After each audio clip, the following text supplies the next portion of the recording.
There was once upon a time a king who had a daughter, and he caused a glass mountain to be made, and said that whosoever could cross to the other side of it without falling should have his daughter to wife. Then there was one who loved the king's daughter, and he asked the king if he might have her. Yes, said the king, if you can cross the mountain without falling, you shall have her. And the princess said she would go over it with him, and would hold him if he were about to fall. So they set out together to go over it, and when they were halfway up, the princess slipped and fell, and the glass mountain opened and shut her up inside it, and her betrothed could not see where she had gone, for the mountain closed immediately.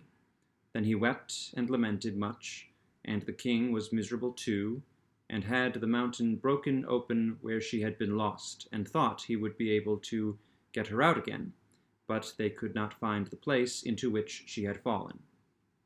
Meantime, the king's daughter had fallen quite deep down into the earth, into a great cave. An old fellow with a very long grey beard came to meet her, and told her that if she would be his servant and do everything he bade her, she might live. If not, he would kill her. So she did all he bade her. In the mornings he took his ladder out of his pocket and set it up against the mountain and climbed to the top by its help, and then he drew up the ladder after him. The princess had to cook his dinner, make his bed, and do all his work, and when he came home again he always brought with him a heap of gold and silver. When she had lived with him for many years and had grown quite old, he called her Mother Mansrot, and she had to call him Old Rinkrank. Then, once when he was out, she had made his bed and washed his dishes, she shut the doors and windows all fast, and there was one little window through which the light shone in, and this she left open. When old Rinkrank came home, he knocked at his door and cried, "Mother Mansrot, open the door for me." "No," said she. "Old Rinkrank, I will not open the door for you." Then he said, "Here stand I, poor Rinkrank, on my 17 long shanks. On my weary, worn-out foot, wash my dishes, Mother Mansrot." "I have washed your dishes already," said she. Then again he said, "Here stand I, poor Rinkrank, on my 17 long shanks. On my weary, worn-out foot, make me my bed, Mother Mansrot." "I have made your bed already," said she. Then again he said, "Here stand I, poor Rinkrank, on my 17 long shanks.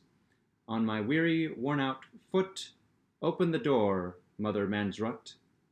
Then he ran all round his house, and saw that the little window was open, and thought, "I will look in and see what she can be about, and why she will not open the door for me." He tried to peep in, but could not get his head through because of his long beard. So he first put his beard through the open window, but just as he had got it through, Mother Mansrot came by and pulled the window down with a cord which she had tied to it, and his beard was shut fast in it. Then he began to cry most piteously, for it hurt him very much, and to entreat her to release him again, but she said not until he gave her the ladder with which he ascended the mountain. Then, whether he would or not, he had to tell her where the ladder was, and she fastened a very long ribbon to the window, and then she set up the ladder and ascended the mountain, and when she was at the top of it, she opened the window. She went to her father and told him all that had happened to her.